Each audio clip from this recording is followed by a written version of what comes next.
People always want to know what are some of like the biggest mistakes? What's some horror stories there where you've maybe lost a bit of cash through the process? Like, because everyone has those stories, and then sometimes it happens to guys that are like, they're 3 years in and they find themselves in a horror situation. They think they're the only one. Do you have anything you can share with us that probably hurts as you tell the story, maybe? Yeah, I've got a few.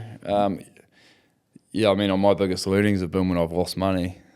So not great to learn from losing money either. Like it's pretty brutal. Can imagine you're really learning when you're really learning. Yeah. Yeah. One job I did, they had a QS on the job, and he was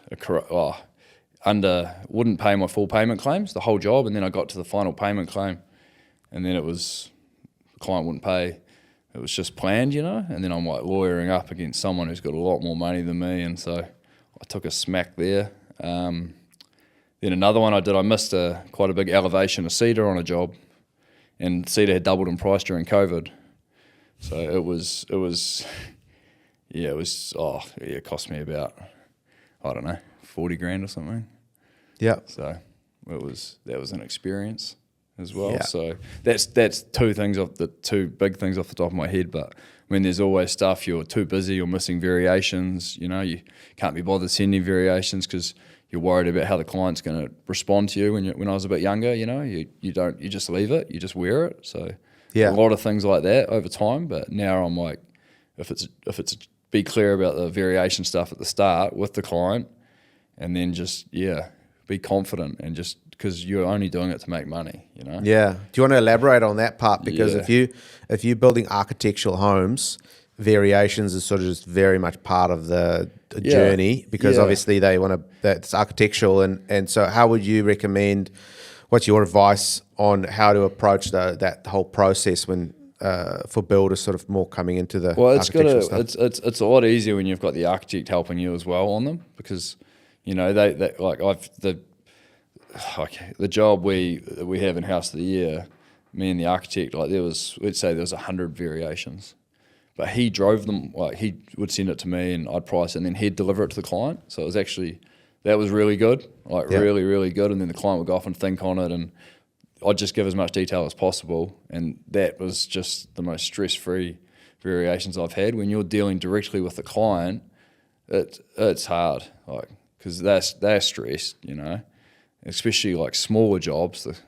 The client, people are maxing out to put 2 bedrooms on their house, and then you're like, well, this has changed, or sorry, I missed this. It's harder. So I mean, having architects help you with variations was good for me, because they're generally managing the contract as well. So their relationship with the client, they're really looking out for the client, but they want to help their builder as well, because they want to get the result, Yeah. And then I assume it's probably, documenting those variations is really important, rather than just a phone call. It's documentation straight away. Send an email, whatever, put it in your template, and just, What are some of the worst advice out there? Building industry is a tough industry.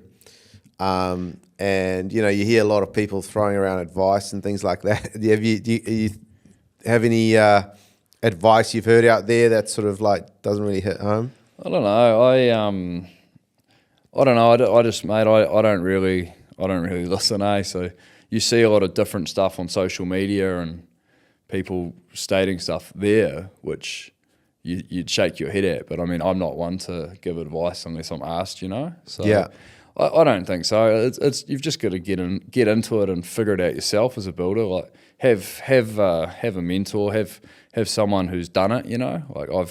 I've got an older builder who I've known for 12 years now in Auckland, and a highly successful company. So he's anything I've ever needed, I'll ring him, and he's gone through it, and he's at the back end now, done really well, still doing really well.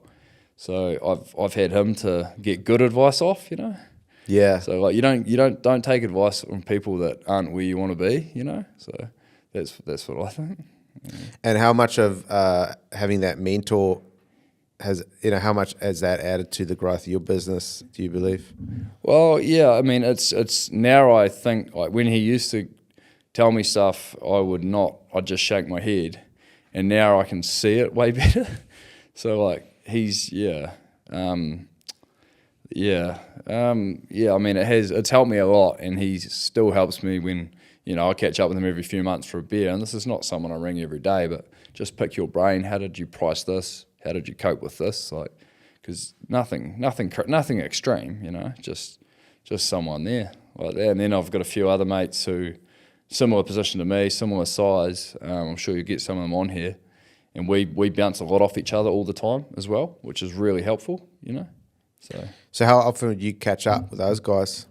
Oh, one of the boys I'll catch up, we'd probably have a coffee or a beer every week, you know, and just chat through what we're pricing and how it's going, you know, just nothing extreme, just simple. And then, the other boys, the other two, whenever we can, once a month or every few months for a lunch or something, which is helpful, you know, because you're all doing the same thing. And we bounce subcontractors off each other as well, who's doing a good job here and here, because they're another pretty special part of the being a builder, you know. Yeah.